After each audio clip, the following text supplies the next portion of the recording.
So What It's Worth was the last track that we worked on for the new album. The original groove was actually recorded here, or at least the original kind of demo. That was recorded in the summer of 2023. At the time I was kind of working on a lot of independent stuff, like Left Hand Accents, playing around with different sort of stuff like that. As soon as I kind of came up with the original groove, I could hear it working really well. It's kind of like a lo-fi, like reverby kind of intro. You sent me the file for this groove, and I remember digging it, but there was one moment at the end of the phrase. It was like a turnaround, and it had like 2 snare hits, and I just thought they were really close together, and almost sounded like a hiccup, like a little glitch, which was obviously intentional, but like... Yeah, you weren't too keen on like the original turnaround. But like it was literally like 90% I thought it was sick, and it was just the turnaround where we could have just chopped off the snare. So that's literally what we did. We got the audio file of the original, and we literally just chopped it in half and repeated like the first bar.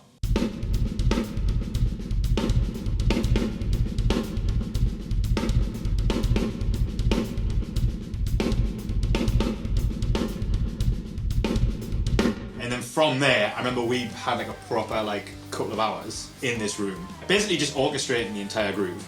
Further to that, we took it to the studio and started recording the song. And then Chris heard the groove. When obviously everything else comes in, he was like, we should probably strip it back. He was kind of liking the whole 16th note rolling thing in the verses, but we decided to get rid of some of the doubles on the kick, just to let the vocals breathe just a little bit more. We spent probably the most amount of time recording drums on just that one, I think.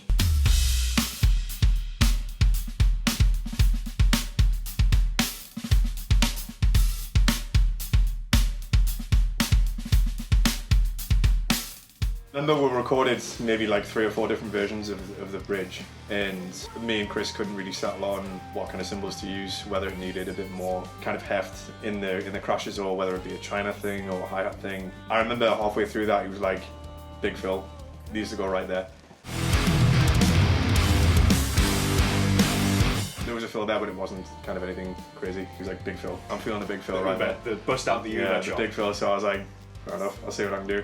When I first came up with the idea, it immediately sounded like an intro. I couldn't really see it becoming a whole song kind of thing. It just felt like it would be like an intro and then we'd go into something else. But definitely leaning more on the kind of Steve Judd asymmetry kind of vibes. It definitely tips a hat to Nahash. Nahash, that track. Like that intro. That was the vibe we were going for. Like unapologetically. It's too good. It's just such a good way of opening a song. It's not like it's a new idea either, like lo-fi, roll the top and bottoms off a sound and have it really kind of honky and horrible, and then all of a sudden it opens up into the song. All we have is gone, vibes.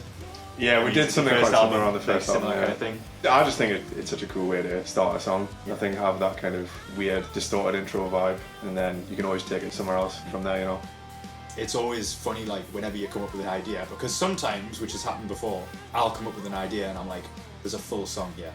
And then you're wrestling with it forever. Versus coming up with something and being like, I can kind of see this being an intro, maybe. I don't know if there's a song here. Yeah. And then it turning into the thing that it did, which is just really cool.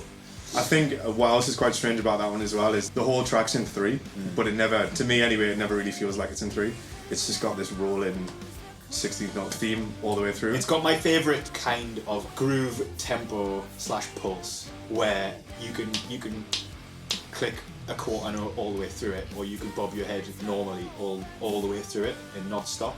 It keeps that, but even though there's some weird turnarounds and like... Yeah, it hasn't got that like jagged 3/4. Yeah, exactly. So that's my favourite thing. I mean, Soundgarden did that really well, where it's like odd meters, but you can still have that quarter note feel going all the way through it. So it never really feels like as odd as it actually is. Yeah. In terms of drum parts as well, that was one that I was really happy with. I think from just doing a few takes of it and listening back to it in the control room, I was like, I feel like I've managed to get everything out of this one and take it exactly where I wanted to kind of take it drum wise. And yeah, I think it's probably one of my favourite songs on the album, I think.